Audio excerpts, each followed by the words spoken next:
Hola a todos, mi nombre es Facundo, esto es Sal y Luz Argentina. Hoy estaremos viendo la sal que preserva la carne. Pero antes, síguenos por medio de las plataformas Instagram, Facebook, TikTok y YouTube. Ahora sí, vamos a nuestra enseñanza en Marcos capítulo 9, versículo 42 al 50. Encontramos allí la enseñanza de nuestro Señor Jesucristo hablando acerca de amputar ciertas partes si son necesarias por causa del pecado. Pero no te desesperes, vamos a verlo y a examinarlo parte por parte. El pastor Tony Mérida dijo, el Evangelio nos libera de nuestra adicción a nosotros mismos. El Evangelio es esa sal que preserva nuestra carne de la corrupción, de la pudredumbre del pecado. Antes de que Cristo nos redima y nos haga libres del pecado por medio de la obra de la cruz, éramos como adictos a la sustancia. En otras palabras, adictos a nosotros mismos.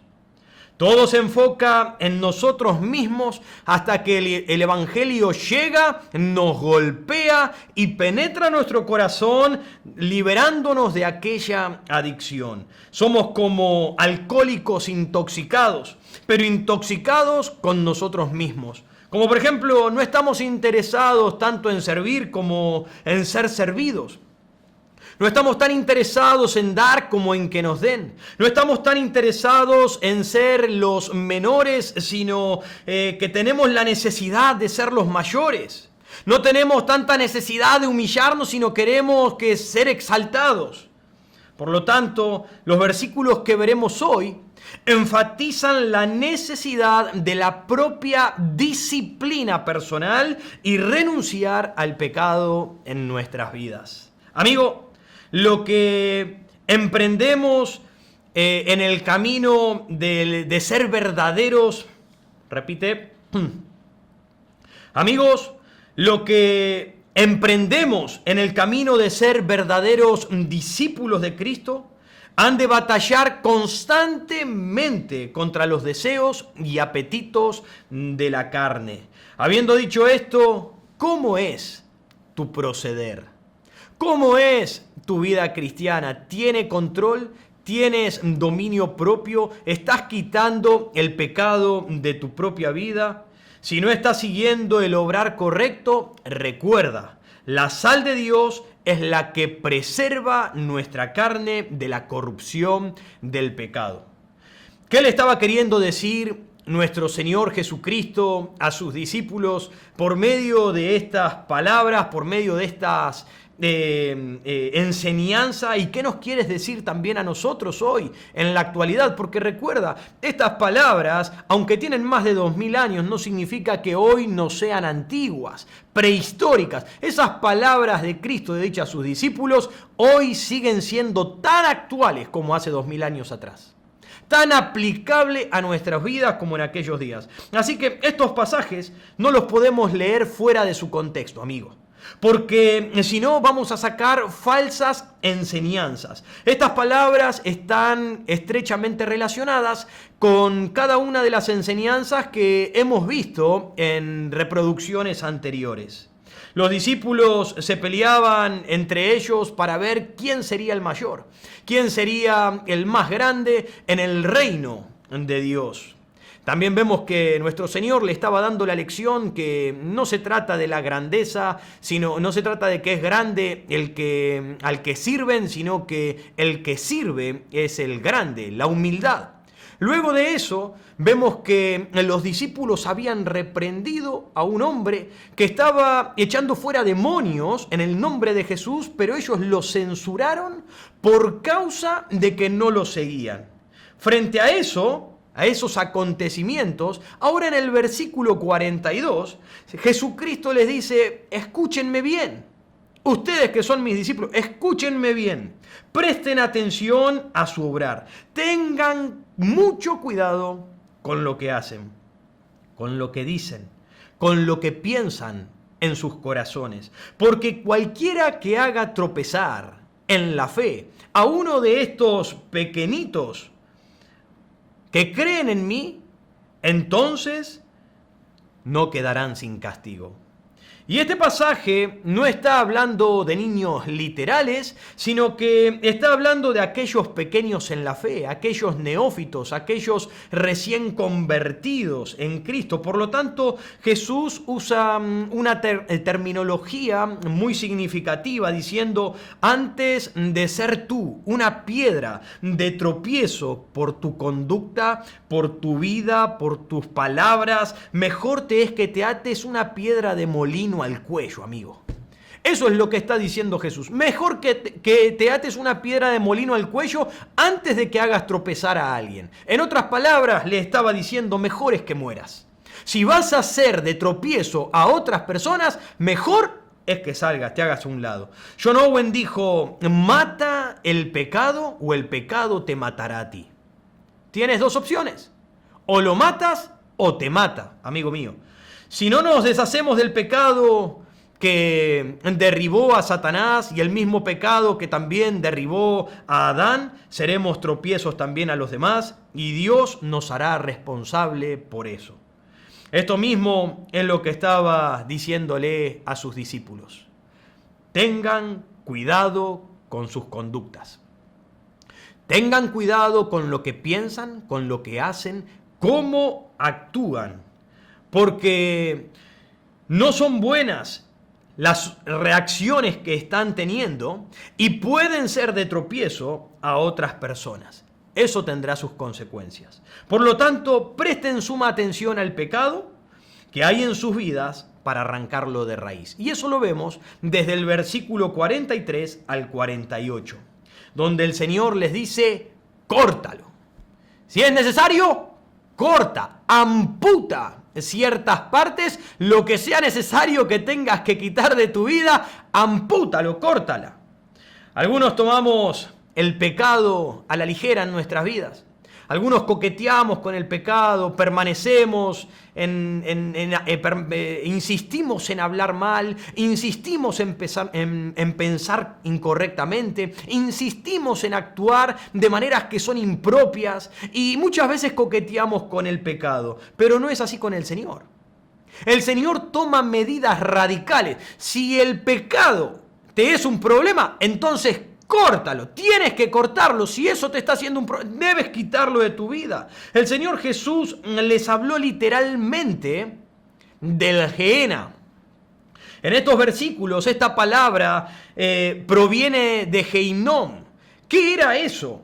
Que equivale al Valle de los Hijos, que estaba situado fuera de Jerusalén, y fue el lugar donde en los tiempos del rey Acaz y Manasés, allí se hacían sacrificios al dios Moloc, allí se ofrecían a los hijos, se hacían todo tipo de rituales satánicos y perversos. Pero en el reinado de Josías, él declaró ese lugar, ese Gehenna, lo declaró un lugar inmundo, impropio. El profeta Jeremías pronunció palabras de maldición contra ese lugar y ese lugar pasó a ser un lugar de basurero, un lugar donde se tiraba toda la basura, toda la mugre y constantemente había un fuego prendido quemando todas aquellas cosas. Con esta imagen que todos los judíos tenían y conocían del Gehenna, de un fuego constante que quemaba basura, es lo que Jesús representa al infierno. Y escúchenme, porque lo que Jesús está haciendo es una comparación con algo terrenal para que nosotros podamos comprender de lo que Él habla cuando dice el infierno. El infierno no es un lugar ficticio, de fantasía. El Señor estaba hablando de una manera literal. Está claro a partir de estos versículos que nuestro Señor tenía la visión del juicio y el infierno. Eso lo declara como real y para siempre. Tal es así que Jesús habló más del infierno que de cualquier otra persona. Por eso habla y repite constantemente en estos pasajes que tenemos, constantemente donde el gusano de ellos no muere y el fuego nunca se apaga. Eso lo podemos ver en el versículo 44, en el 46, en el 48. El gusano de ellos no muere y el fuego nunca se apaga. La idea del gusano que corroe se puede utilizar como referencia al remordimiento eterno de aquellos quienes, habiendo rechazado la gracia de Dios, van a ser atormentados por toda la eternidad bajo esa llama. Y eso lo podemos ver aún con el rico y Lázaro, en ese ejemplo que tenemos en el Evangelio de Lucas, donde ambos murieron, tanto el rico como Lázaro, el pobre, el mendigo, y mientras uno era consolado en el seno de Abraham, el otro era atormentado día y noche, buscando un consuelo para su vida, pero ya no había, era imposible para él. Ten cuidado, amigo, el infierno es real. Así que escoge pues dónde tú quieres pasar esa eternidad. En el versículo 43, ahora el Señor enseña en este pasaje que los verdaderos creyentes, por causa del pecado, podemos perder nuestra salvación y pasar nuestra eternidad en el infierno. ¿Acaso Jesús está enseñando eso en el versículo 43? Si tu mano te fuera ocasión de caer, córtala. Mejor te es entrar en la vida manco que teniendo dos manos ir al infierno, al fuego que no puede ser apagado. Escucha bien. Si tú tomas este pasaje aislado, separado de su contexto, entonces podrías sugerirlo. Podría sugerir esa idea. Pero si tomas la enseñanza dentro de su contexto en el que Jesús lo viene desarrollando, vamos a llegar a la conclusión de que cualquiera que vaya al infierno en realidad nunca fue un cristiano genuino. Una persona puede profesar con su boca haber renacido y puede aparentar ser un cristiano, un creyente por un tiempo, pero si esa persona da constantemente satisfacción a la carne, permanece en el pecado, no cambia su vida, no reproduce las verdades divinas en su vida, es evidente que nunca ha sido transformada, salvada. Por lo tanto, en estos pasajes el Señor nos muestra tres puntos de peligro potencial en el creyente. ¿Cuáles son aquellos puntos potenciales de peligro en el creyente? En primer lugar, la mano. Luego nos dice el pie y por último nos dice el ojo. La mano puede sugerir nuestras acciones. El pie puede sugerir nuestro andar, hacia dónde nos dirigimos.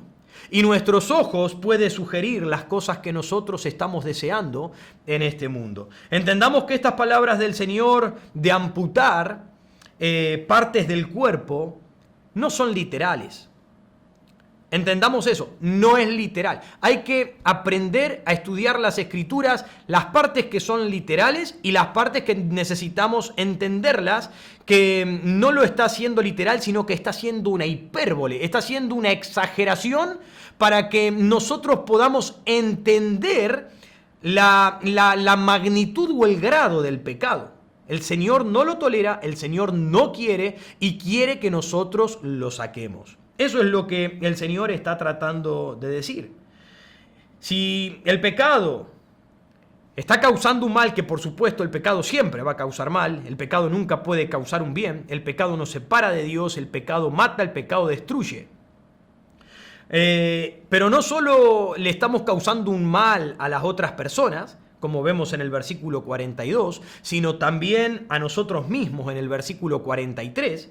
Y sabemos que no es literal lo que está diciendo de amputar ciertas partes del cuerpo, entonces debemos tomarlo como algo rotundamente importante de parte del Señor a que lo saquemos rápidamente de nuestra vida. Y escucha, no puede ser una amputación o mutilación porque el Señor lo prohíbe en las Escrituras. Ustedes pueden ver en todo el Antiguo Testamento hay muchísimas referencias en cuanto a no mutilar partes del cuerpo. Por lo tanto, está hablando de una decisión decidida, una determinación del creyente contra el pecado en la carne de la persona. Milos dijo, la cirugía no debe ser corporal, sino que debe ser del corazón. Esa es la cirugía que Dios quiere que hagamos y debe ser radical. Hoy mismo, amigo, hoy mismo, quema todos aquellos libros que no son buenos.